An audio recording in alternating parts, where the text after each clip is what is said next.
Sound sound of fair. এইখানে কিছু ভৌতিক গল্প বলা হয়, যেটা শোনার পর আপনাদেরও মন থেকে একটাই কথা বেরোবে, সাউন্ড অফ ফেয়ার। অধ্যায় 2। ট্রেনটা যেন কালো ধোঁয়ায় মোড়া। ট্রেনটা যেন কোনো কুয়াশায় মোড়ানো ছায়া থেকে তৈরি, নীরব, ধীরে চলা, কিন্তু অদ্ভুত এক অস্বস্তিকর ভারে পূর্ণ। দীপ্ত ধীরে ধীরে ট্রেনের দরজার কাছে এল। দরজাটা নিজে থেকেই খুলে গেছে। কোনো শব্দ নেই, কেবল দরজার ধাতব কাটার শব্দ, যেন কেউ মাটি চিরে দরজাটা খুলে দিয়েছে। তার ভেতরের কৌতূহল ভয়কে ছাপিয়ে গেল। চোখে ভয় থাকলেও সে আর ফিরে যেতে পারল না। পা যেন নিজের ইচ্ছায় চলেছে। দরজার ওপাশে কি আছে কে জানে। ভেতরে ঢুকতেই একটা গন্ধে মুখটা বিকৃত হয়ে গেল। পুরনো কাঠ, পচা আসবাব, ধুলো, যেন একরাশ ফেলে যাওয়া মৃত যাত্রীদের দীর্ঘশ্বাস। কামরার ভেতর একটাও আলো জ্বলছে না। কেবল বাইরে প্ল্যাটফর্মের ভাঙা ল্যাম্প থেকে এক টুকরো হলদেটে আলো এসে পড়ছে জানালার ফাঁক বলে। সিটগুলো লম্বা, কাঠের তৈরি, বহু পুরনো দিনের ট্রেনের মতো। ওপরটা ছেঁড়া, কোথাও কোথাও পেরেক বেরিয়ে আছে। জানালার কাছে ধুলোর আস্তরণ, কিছু জায়গায় হাতের ছাপ। হঠাৎ একটা ঠান্ডা বাতাস বইল কামরার ভেতরে। দীপ্তর পিঠ বেয়ে ঘাম গড়িয়ে পড়ল। সে একটা জানালার পাশে গিয়ে বসল। খেয়াল করল ট্রেনটা চলছে না, কিন্তু জানালার বাইরের দৃশ্য বদলাচ্ছে। কখনো দেখা যাচ্ছে গাছপালা, কখনো পোড়া ঘরবাড়ি, কখনো শ্মশানঘাট, কখনো একেবারে কুয়াশায় ঢাকা এক মাঠ। এই মুহূর্তে মনে হচ্ছিল সে যেন ট্রেনের চেয়ে কোনো দুঃস্বপ্নের মধ্যেই ঢুকে গেছে। হঠাৎ ট্রেনটা একবার হেঁচকি দিল, একটা ঝাঁকুনি, দীপ্তর হাত থেকে মোবাইল পড়ে গেল মেঝেতে।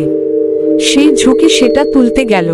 ঠিক তখনই সিটের নিচে কার যেন হালকা নিঃশ্বাসের শব্দ পেল। সে জমে গেল, ধীরে ধীরে নিচের দিকে তাকালো। কেউ নেই। হঠাৎ সামনে বসার জায়গায় একটা সাদা জামা পরা মেয়েকে দেখতে পেল। সে কখন এল দীপ্ত স্পষ্ট দেখল, মেয়েটির মুখ তার দিকে নয়, জানালার দিকে ঘোরা।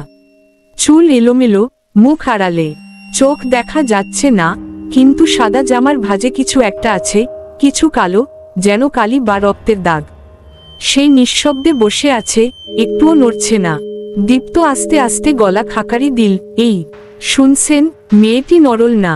সে আরেকটু কাছে এগোতেই লক্ষ্য করল মেয়েটার পা মাটিতে নেই, ঝুলে আছে হাওয়ায়। তার পায়ের নিচে কোনো ছায়া পড়ছে না। দীপ্তর মাথা ঘুরতে লাগল। সে এক ঝটকায় সরে গেল। দরজার দিকে দৌড়াতে গিয়েও দাঁড়িয়ে পড়ল। দরজা নেই। যেখান দিয়ে সে উঠেছিল সেটা বন্ধ। এমনকি জানালার বাইরে আর সেই প্ল্যাটফর্ম নেই। শুধু অন্ধকার, ঘূর্ণিঝড়ের মতো কুয়াশা আর অদ্ভুত শোষো আওয়াজ। সেই মেয়েটি এবার আস্তে আস্তে মুখ ঘুরিয়ে তার দিকে তাকালো। দীপ্তর বুকের ভেতর হিমশীতল স্রোত বইল। মেয়েটির চোখ নেই, শুধু দুটি গহর। মুখে ঠোঁট নেই, দাঁত বার করে একটা বিকৃত হাসি। সে ফিসফিস করে বলল, তুমি ভুল ট্রেনে উঠেছ, এখন নামা যাবে না। দীপ্ত আর নিজেকে সামলাতে পারল না। সে কামরার এদিক সেদিকে দৌড়াতে লাগল। সব দরজা বন্ধ, জানালা খোলা যায় না, ফোনে কোনো নেটওয়ার্ক নেই। সে আবার জানালার দিকে তাকালো। এবার বাইরে দেখা যাচ্ছে একটা পুড়ে যাওয়া গ্রাম, যেখানে ছাইয়ের স্তূপে দাঁড়িয়ে রয়েছে এক শিশুর ছায়া।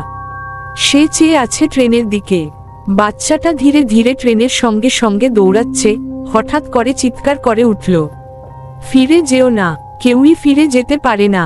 ট্রেনটা যেন গতি বাড়াল। আর তখনই কামরার প্রতিটি সিটে ধীরে ধীরে বসে পড়ল অন্ধকার ছায়ারা। কেউ সাদা জামা পরা, কেউ মুখহীন, কারো মাথা নেই, কেউ শুধু কঙ্কাল। তারা সবাই ধীরে ধীরে তাকালো দীপ্তর দিকে। একসাথে একই কণ্ঠে বলে উঠল, তুমিও আমার।